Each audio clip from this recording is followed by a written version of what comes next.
महाराज जी के आज के विशेषांक में रक्षा सूत्र परिवार के सभी सदस्यों का हार्दिक स्वागत है।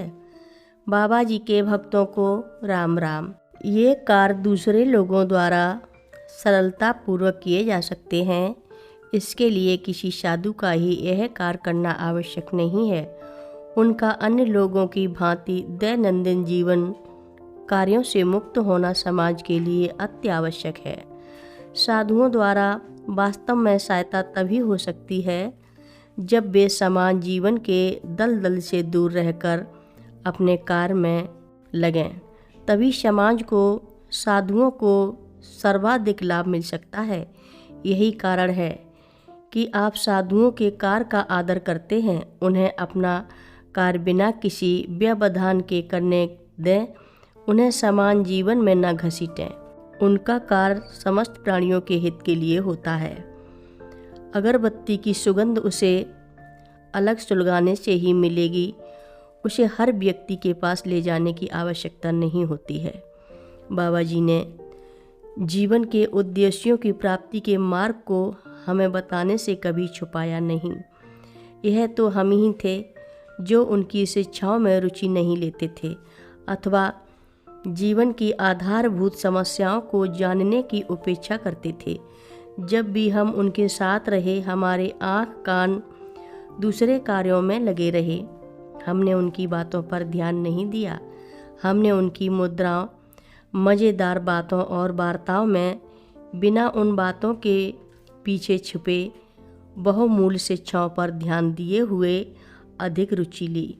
उन्हें सदैव ही जब भी हम लोगों के साथ बैठते थे, बातें और वार्ताएं करनी होती थीं। यदि वे चुप बैठते, जिससे हम अपने मन में उठ रहे प्रश्नों का समाधान खोज ना सकें और उनकी शिक्षाओं को हृदयंगम कर सकें, तो अनेक लोगों को यह भ्रांति हो सकती थी कि बाबा जी उनकी ओर से अन्यमनस्क हैं।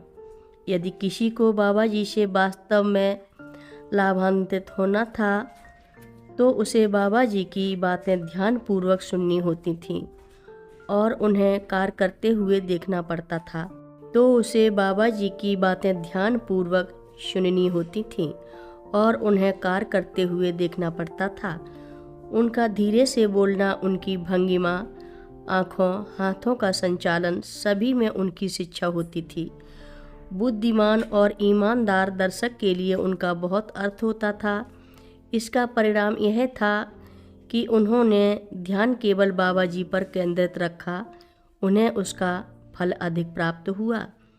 जैसे एक बुद्धिमान और क्रियाशील कृषक को अच्छी फसल प्राप्त होती है और हम इस बात की कल्पना भी नहीं कर सकते कि उसे क्या प्राप्त हुआ है, उसी तरह हम यह कल्पना नहीं कर सकते कि किसको उनके मूल्यवान खजाने से क्या मिला है।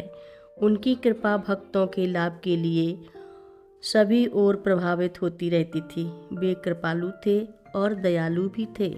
बाबा जी 1961 में अपना शरतकाल व्यतीत करने के लिए प्रयागराज में थे और उनके बहुत से भक्त भी उनके साथ ठहरने के लिए आए थे। एक रात को 11 बजे बाबा जी ने अपना कमरा भीतर से बंद कर लिया। उस समय वहां निवास करने वाले सभी लोग भोजनोपरांत शयन के लिए जा चुके थे और दीदी सोने के पहले कुछ गृह कार्य समाप्त करने में लगी थी। तभी मैंने बाबा जी के कमरे के दरवाजे के खुलने की आवाज़ सुनी। किशन अपने कमरे का द्वार खोल रहे थे और बाबा जी उनके बगल में खड़े थे। मेरे आने की आवाज़ सुनकर वे मेरी ओर मुड़े और मुझे उनकी ओर देखते हुए पाकर पूछा, क्या? मैं उनकी बात अनसुनी करते हुए दीदी को बुलाने चला गया कि वह भी अपनी आँखों से देख सकें। बाबा जी वहाँ खड़े थे, किंतु हमें अनुभव हो रहा था जैसे श्री हनुमान जी को हम देख रहे हों। बाबा जी ने कम्बल नहीं ओढ़ रखा था। उनकी धोती लंगोटी की भांति कसी थी और धोती का अंतिम सिरा ऐंठ दिया गया था जो पूंछ की भांति लटक रहा था। वे अपनी लंबाई से अधिक लंबे थे और दरवाजे में घुसने के लिए उन्हें अपना सिर झुकाना पड़ा था। उनकी भुजाएं अत्यधिक लंबी थीं और घुटनों के नीचे लटक रही थीं।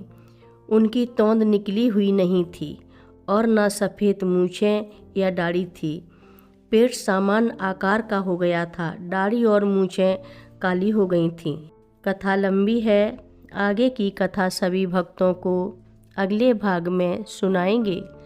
हर रोज़ महाराज जी की कथाएं सुनने के लिए सभी भक्तों का धन्यवाद। सभी भक्त रक्षा सूत्र चैनल को सब्सक्राइब करें, शेयर करें और लाइक करें। घंटी बजाना ना भूलें। कमेंट बॉक्स में लिख भेजें, जय नीव करोरी बाबा जी महाराज। सभी भक्त मिलकर बोलो, नीव करोरी बाबा जी महाराज की जय जय बोलो। सिद्धि माता की जय जय बोलो। जय श्री राम।